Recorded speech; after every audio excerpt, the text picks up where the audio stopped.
Welcome to Critical Conditions, the Mind of Nature. We're live now, so we can begin with a one-line introduction from everyone, and then y'all can start your conversation. So should I start, or maybe Go I ahead. let the... Yeah, all right. So I think there was already a little bit of a background given about me, but I'll just repeat it. I've been involved with waste for now almost 20 years, which started off as a citizen volunteer, actually, because the city where I live, we faced a big challenge because the waste that normally, got, got taken away and put into a landfill was stopped, because that landfill kind of, the wall broke down and all the waste tumbled into the village down below, and they just stopped the waste from getting there. And so the city had to think on its feet, and we were part of the volunteer group that came in to say, okay, let's see how we can make a difference. And then a whole series of learnings through that period of time. And finally, I kind of chose waste management as a professional career. And so over the last, I think now 7 to 8 years, I've been, pursuing waste management as a career option. And so there are a few learnings I've had along the way, but we'll kind of take that as we go on. So I'd like to hear a little bit from Aditi and Niti as well. Hello, I'm Aditi. I am currently a final year student at National Institute of Design. I am studying exhibition and spatial design. I've been following Story of Foundation's work for quite a while, and it's just been interesting. And the story of mind, their description, I was like, yes, this is what I want to talk about. So today's conversation, I decided to join in, and I kind of wanted to hear your thoughts about the entire thing, mainly because right now the project that I'm working on, I'm reading a lot about circular systems and circular economy. Circular economy, And, yes. Yeah, and I feel like, maybe that is a possible step to effectively manage waste and also just like our resources. Correct. I'm right now at a very noob level for it. So yeah, hopefully. Yeah, wonderful. Nice. Hello, everyone. My name is Niti, and I've also worked in the area of waste management in terms of dealing with the industrial wastewaters. I've done a PhD with molecular biology as the theme, but the application that my work found was towards the water and soil bioremediation.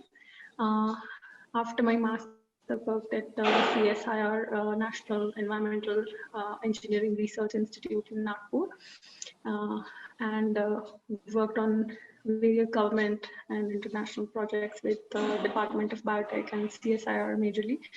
The 12th five-year plan was the last major five-year bomb project that I worked on, and my doctoral work shoots up from there as well. Post that, I've taken up the recent issue of the emerging micropollutants in terms of microplastics and antibiotics that are coming in. My core work is analyzing DNA sequence, but I analyze environmental DNA. So that's the branch which is metagenomics, where we don't worry about isolating the organisms, but we directly sequence whatever is there in the environment. So it also gives us the novel genes and pathways. And so how are the micropollutants impacting the unicellular organisms? So that's basically what I do. And I'm very excited to learn and share here. Nice.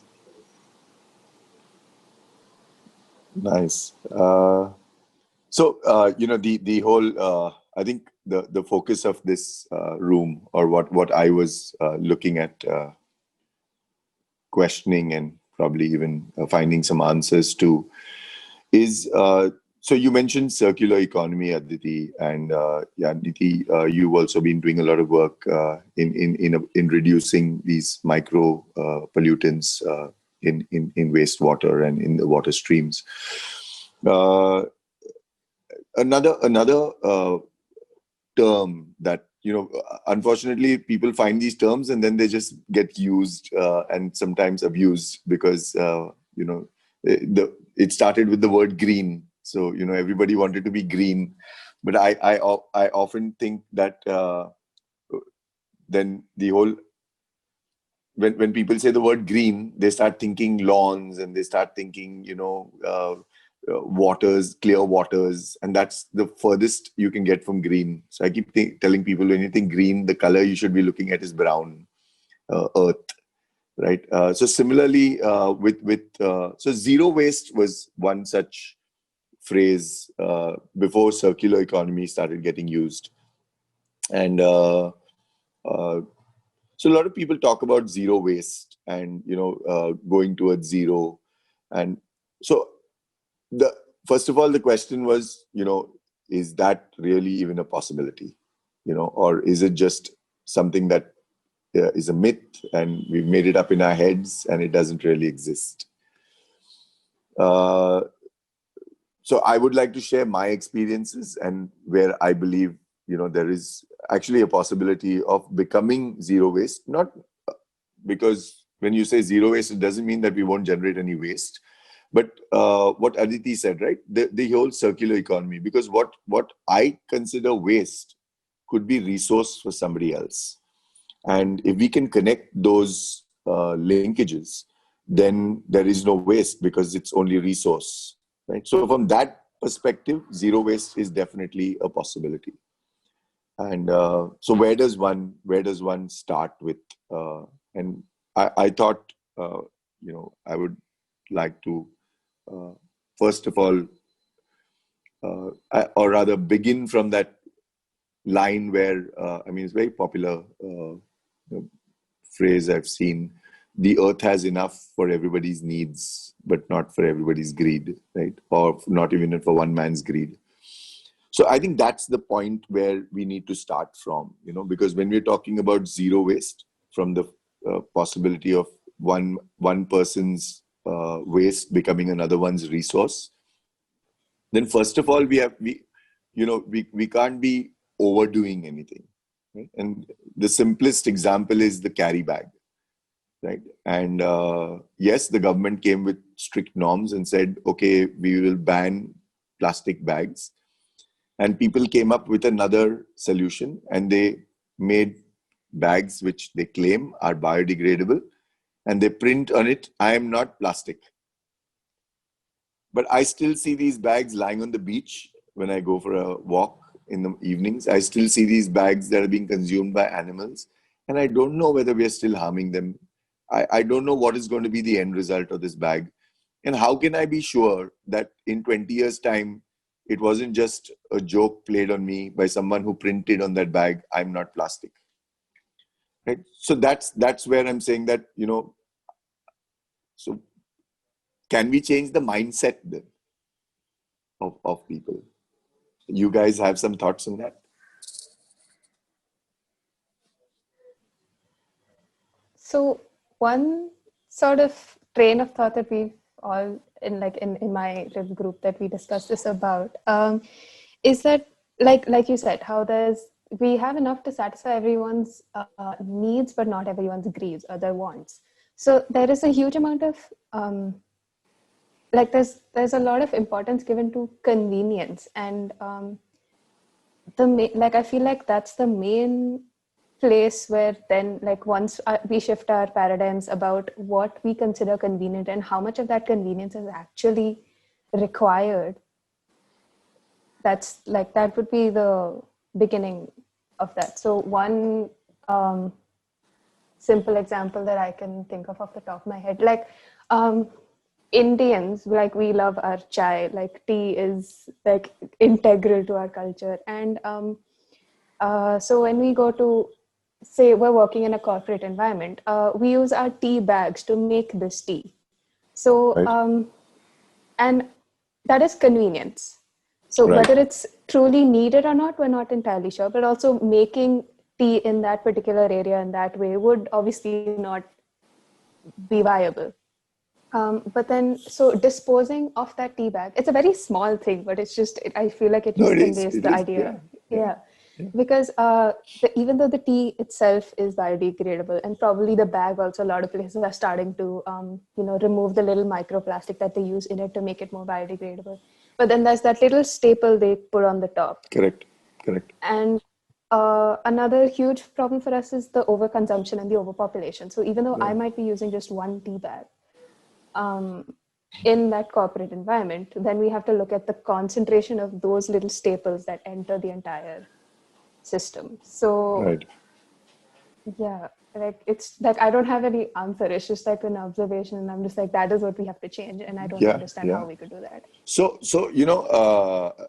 Aditi, I had an experience slightly different from the tea bag, but very similar in its utility, if you want to say, is the sauce sachet that you get in tons of these restaurants, and right. And if you remember, just a little while ago, I mean, maybe a few years ago, if you went to a restaurant, they would serve you, like even if you went to an Indian restaurant, they would serve you samosa with a little katori of sauce, right? Today, we have done away with that katori, and they will give you this little pouch, which is a sauce pouch. Now, some may believe this is very hygienic, and it's but I keep asking, is there any data to say that the previous one was less hygienic? And how much of data is there? And, or is it just something we built in our head because of some Western influence, right? And yes, they have really pathetic stomach linings. But as Indians, I think we were quite robust, and we went through this for years and generations, right? And we ate pani puri on streets, and we still continue to, do all those things. So why do we suddenly get all, hoity-toity and then want this sachet to, come with our samosa, right? And I come back to the same thing. It's about, it's that same point that you're making about convenience.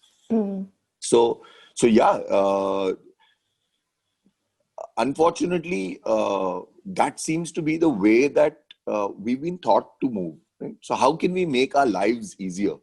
That seems to be everybody's quest.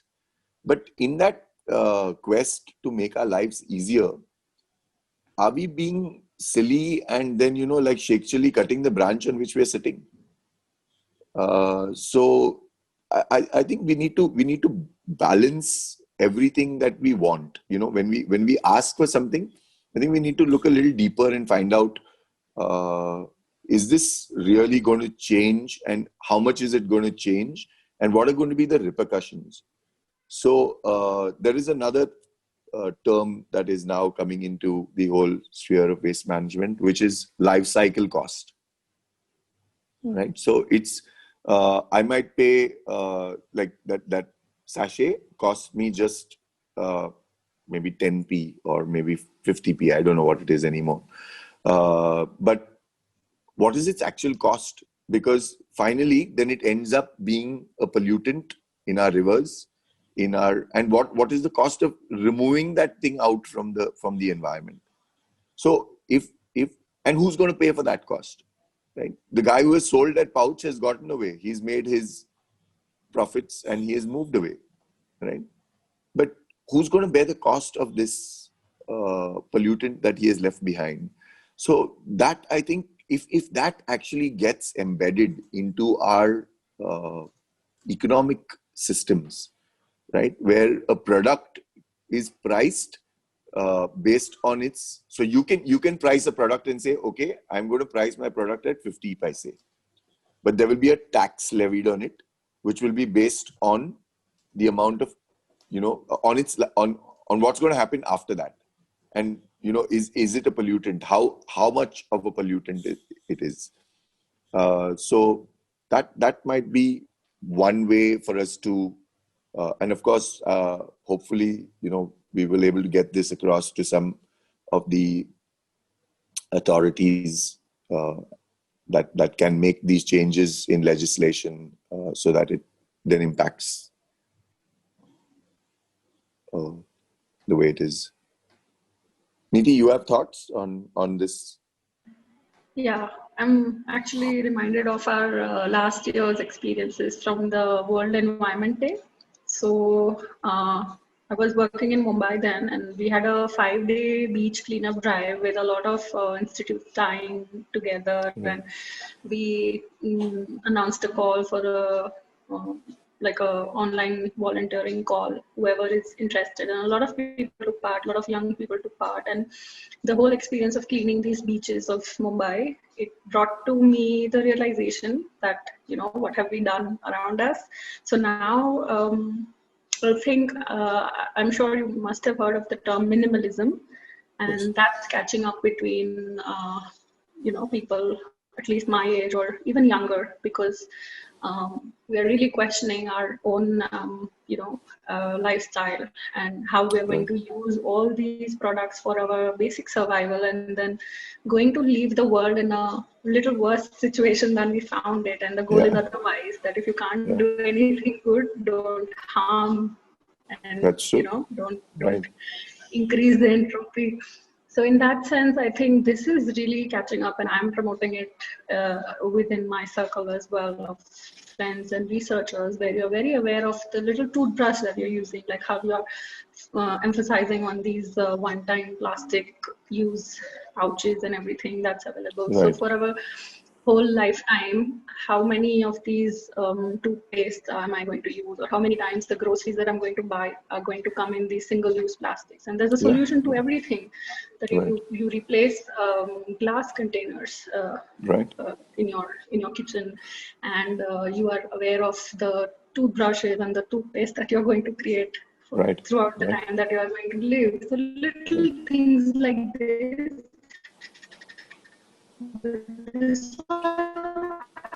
adds up, and the more the population increases, the more issue becomes. So I think awareness would, if people know what the repercussions of their actions are, then there is still hope. Right. So there still is this organization that started a very interesting concept. Unfortunately, I think she found it difficult to sustain. She was an architect by profession, and she used to help people become zero waste. Right. So all these things that you're saying. So her first step was she used to do a waste audit in your homes, and she would help you then identify what are the, what kind of waste you're generating and what quantums of waste you're generating, and then give you alternatives to each of those generation points, right? So I thought it was fantastic, and she used to charge. I think she used to charge something like 2,000 rupees for a 12-week handheld. She used to handhold you through 12 weeks. And after those 12 weeks, you would, if you actually followed everything that she, was recommending, you could technically become, zero waste home, because whatever was going out was then becoming a resource for somebody else. And you reduced more and more things that did not have recycle value or did not have reuse value, and tried and made difference. So there's small things like, for example, taking your jar to the local kirana store and filling your rice and dals directly, rather than getting them put into a plastic bag which you bring home, which again ends up being another piece of trash that goes into the waste stream. And from that to the kind of toothbrushes that one can use. And again, you go back a generation. I remember, growing up, seeing. I still remember people using the neem stick, right, which they would chew on, and then and then using salt and charcoal, and all the Western advertising came and said, "You guys are, monkeys. You need to use Colgate, this white toothpaste that will shine your teeth." And we all jumped for it and thought that we were becoming very civilized. And now look at what the whole world is doing. They're going back to neem, and they're going back to charcoal, and they're going back, even these big brands. That's So, true. they Yeah. just made a fool out of us, being the consumers we want to be. And Marketing. yeah, great marketing. But again, where's the responsibility? I think every profession needs to show some amount of responsibility towards the environment, towards, the ecosystem, towards sustainability. So yes, it's easy to, get away with it, and you've probably done it and you've gone. But what have you left behind? What's the legacy? And then if it gets questioned, then do you turn from hero to villain very instantly because, you've done something that's so damaging? So, so, the next, interestingly, I'd put a few points for us to kind of, so the next point that I had was a word called respect. And it was convenience versus, what is the word? Sorry. So it was convenience versus compassion, right? And I think what we've just said, all that we have said, kind of, then takes root in this one single word, actually, which is respect. Because the moment you start respecting the person who, for example, when I put my bin outside my door, what happens to it? Does it just vanish, or is there another human being that has to interact with it? And if another human being has to interact with it, then do I respect that human being enough to ensure that I'm not, creating a very inhuman-like condition, by mixing my waste, by putting stinky waste, by putting hazardous waste, by putting biomedical waste that might even, harm and hurt him or her. So something as simple as this, right? So kind of respecting that next person down the line. And this is, I'm not saying only with regard to waste, to respecting the environment, right? Because when I chuck that piece of paper, or when I chuck that bin of trash, what's going to happen to it? And do I respect that thing? So that word respect was a huge thing in Indian in the Indian system, right? In our cultural system, we touched our parents' feet or an elder's foot because we wanted to show that respect. But has it just become a kind of a symbol now? And have we forgotten respect?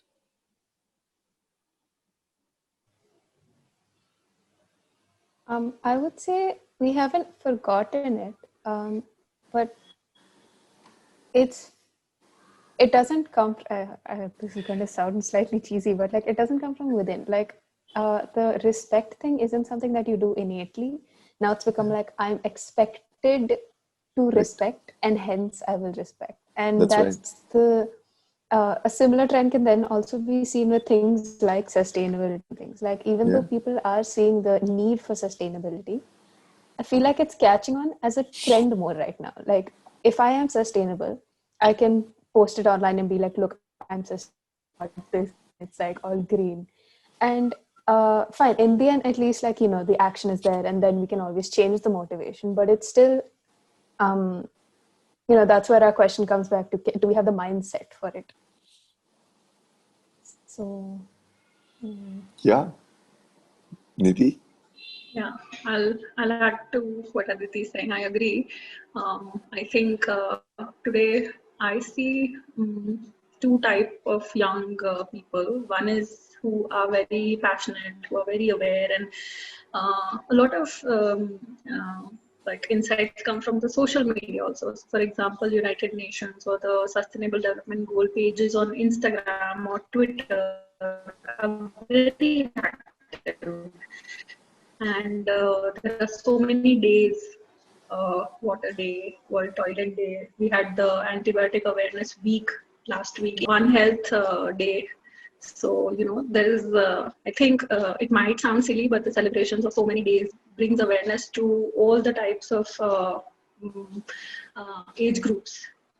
and about different issues, and we need to address a lot of these issues all together now, because I know everyone knows that with the sustainable development goal the deadline is 2030 and everybody is lagging behind. I work with the water goals, so we have the fast track systems coming in right now. So with there's a lot of information that's available, so whoever is mindful and wants to know, there is a lot there, and there is also a solution to these problems. So there are two types of, at least young people that I see, that there is one that doesn't care and does not bother about these issues, and it's sad. But there are people, and there is a shift, and especially children in their teens are very much aware of the climate change issue or the water crisis. So yeah. So I had a very, of course, this, what you're saying is absolutely right. We need, and, but the other question is that how do we bring about this, how do we make it cool to be, how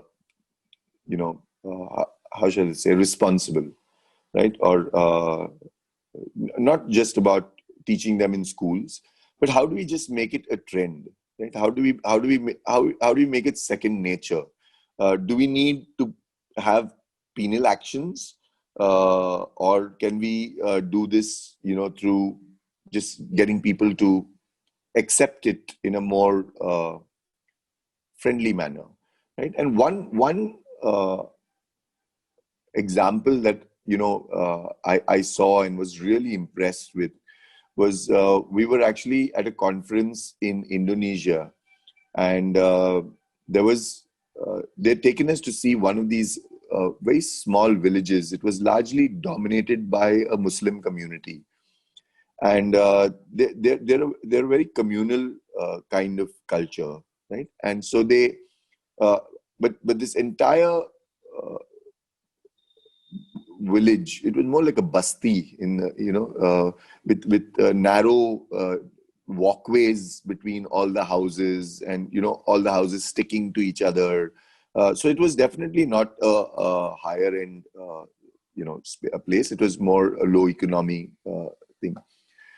But I was so amazed to see how brilliantly clean and how well they had kept that entire area of theirs. And you could tell it was not just cleaned because somebody was coming, but it was just the way that they were. Because you can see the difference. If you worked in this space, you can tell when somebody is just doing a cosmetic change versus being something that they do on a regular basis.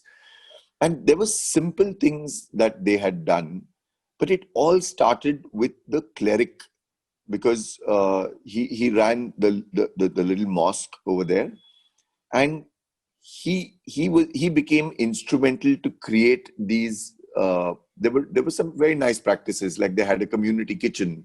They had built a biodigester where the gas from that biodigester would fuel the community kitchen, and all the women would come to that community kitchen. They would also improve their hygiene levels there. They would also teach them there. So there was more interaction. They had grown a small little farm in a small patch at the back where they were growing a lot of bananas, because they said that is a cash crop for them. So that brought revenues in. And they made it a very sustainable model. And there was a little rivulet or a brook, a stream that was flowing between this thing. And the water was sparkling clean because they just kept it that way.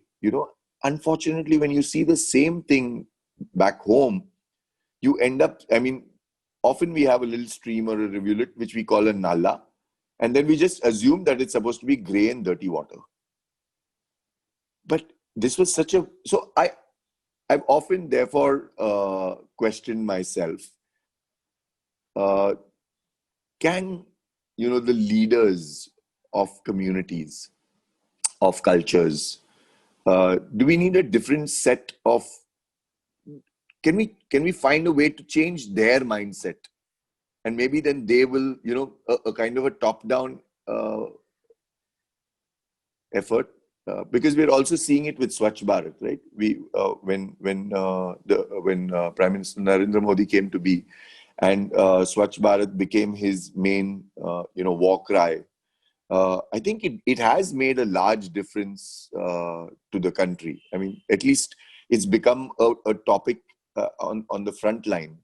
Correct. Of course, it still has to percolate down, but maybe that's what we need. We need more leaders. We need more, and it doesn't only need to be a political leader. It could be leaders in all formats, whether in a corporate, whether in a religious institution, whether in a school. But if these leaders, if we could find a method, that could slowly but surely get this thought into these leaders' minds, then maybe that top-down would create a more holistic impact.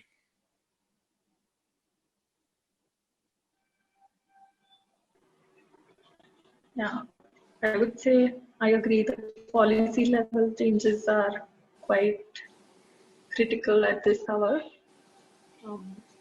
If we have reforms in the existing textbooks that the young children are reading or Right. are studying, the syllabus of the schools needs to be upgraded. We need to include the current crisis situations, which are many in terms of climate, water, habitation, diversity loss, biodiversity loss. So I think there needs And accountability.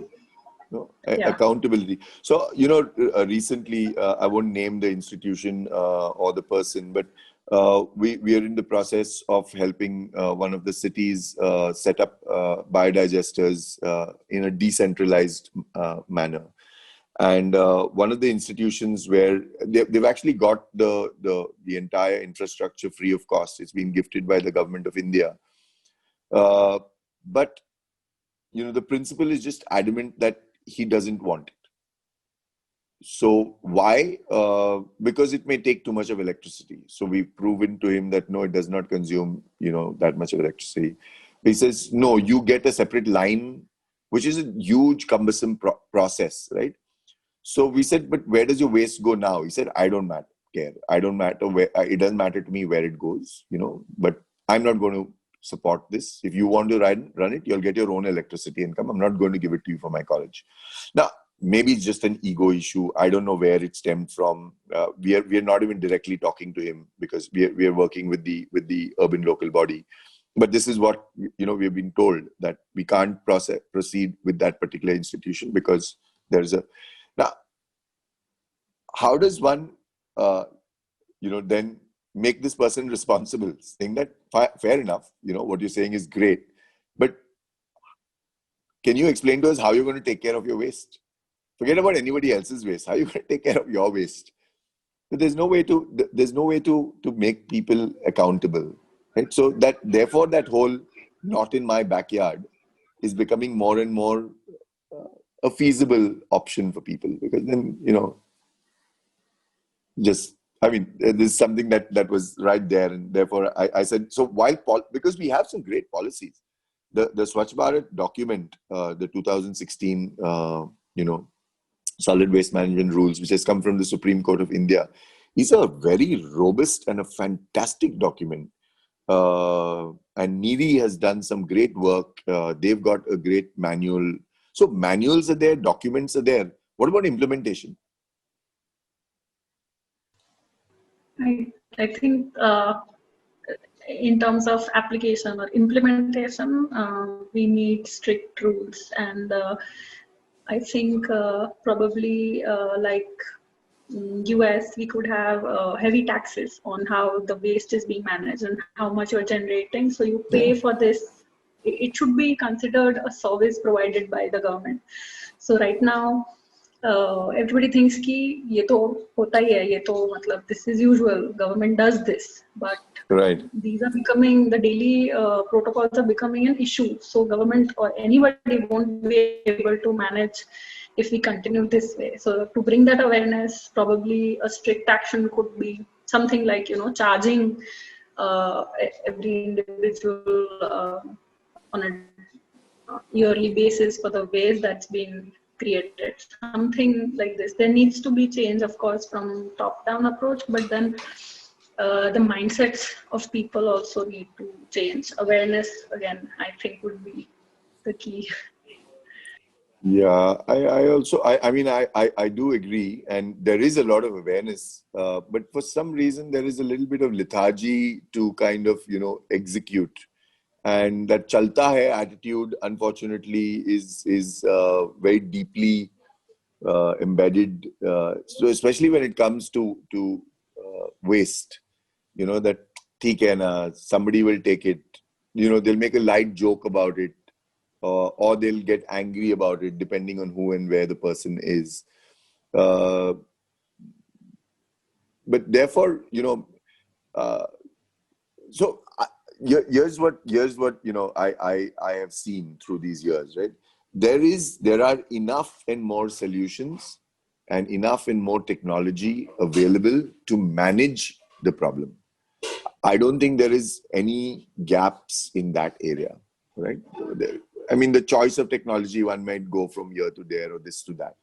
But I believe that if you look, there is a technology, and we've got great, engineers and great scientists who will come up with a solution for every problem that we have.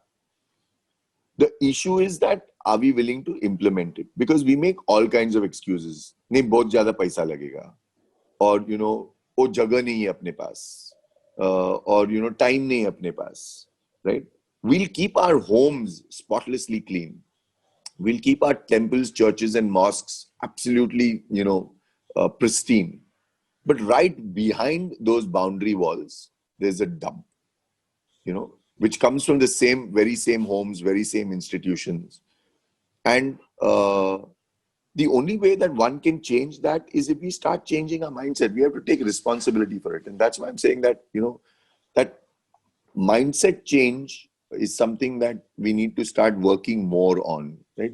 There's a lot of emphasis on technology, on as you said, legislation.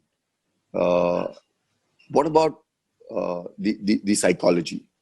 So how I think a little more investment maybe needs to be put in that direction as to how can we influence the mindset and therefore bring about change. Because once the mindset changes, then I believe that you can make that change, because everything else is there in place. And I would like to offer one solution which I believe is the most simplest solution, and it's the power of one. Right? So if each of us take responsibility and say, okay, I will not compromise. Come what may, I will not compromise, right? And I keep checking myself and I keep setting myself goals, and I say that in 5 years from now, or in whatever years from now, I will become this kind of a person, right? I will become minimalistic. I will become, a person that respects. And then I try to convince, let's say, just my family. Because so often I know that, a lot of us who work in this space, we find challenges within our own homes, within our own, maybe extended families, but we find that challenge, right? And sometimes we get angry, sometimes we lose the battle, sometimes we win the battle. But maybe we can just make that our goal, that I will make 2 people change. And then I will request those people to make 2 people change. Then that multiplicity factor might help us achieve that challenge of changing a mindset. All right. We're coming to the end of that, on that note, where we could actually make some difference with that. Aditi and Niti, thank you so much for being here and doing this conversation with us. You all can exit the room, and Richard, we'll have some questions for you. Sure. Thank you, Aditi, and thank you, Niti. Thank you so much. Thank you so much for this session. Thank you for being there. All right. So your first question is, what was your primary profession before you got into waste solutions? And does it have any connection with what you are doing now? So I have an engineering background, and I started off with automobile and then went on to being a marine engineer. But then I actually took a complete 360 turn, and I came back from sailing to then get into events and entertainment. And I ran a very successful event and entertainment business for almost 8 or 10 years. And it was actually during that stint when we were actually doing a campaign on, trying to make the world a cleaner and greener place, that I got involved with the whole problem the city was having. And then, one thing led to the other. And but today I'm back. So I got then very deeply involved with the whole solution on or finding solutions for waste. And it took me back to my engineering, passions. So today I'm part of an organization that designs and builds waste management systems for to ensure that your waste doesn't go to a landfill but becomes a utility. So yeah, so and I always believe when you look back, all the dots connect. So everything I've done so far kind of helps me in whatever I'm doing now. That's wonderful. We have another audience question, which is, do you think your work can be scaled up from locality to area to city to countries? We surely hope so. In fact, our aim and our mission is to make the world a cleaner place, one home at a time. And actually, our first design, we build these biodigesters. I'm talking in my current capacity. So I'm a founding partner at Flycatcher Technologies, and we build these biodigesters. So our first design was actually a biodigester that could sit in a urban apartment and manage the waste of that urban apartment, the wet waste, and then also keep this reduce the cost of LPG. So yeah, that is our goal. That we believe that we can impact the world, but we have to do it by changing individuals. So one home at a time, one person at a time. And I think there is that thing, na, boon boon se sagar banta hai. So something to that effect. Yeah, that's great. All right, we have a third question from the audience. It says, is it possible to make India a zero waste country? I'm very optimistic. And I'll tell you, I've seen some great case studies, and there are some fantastic work being done in pockets across the country. Yes, there are times when it's very frustrating because you also see a different side of people who are uncaring and who are unattentive to what we need to do to protect the environment. But in a democracy, I think that will always be there. The good and the bad is the yin and yang. So we've got to stay optimistic. We've got to keep doing our bit and ensure that and as we believe, right, good always triumphs over evil. So we need to believe in that, and as long as we keep doing what we believe is good for the planet, I'm sure we will get there sooner than later.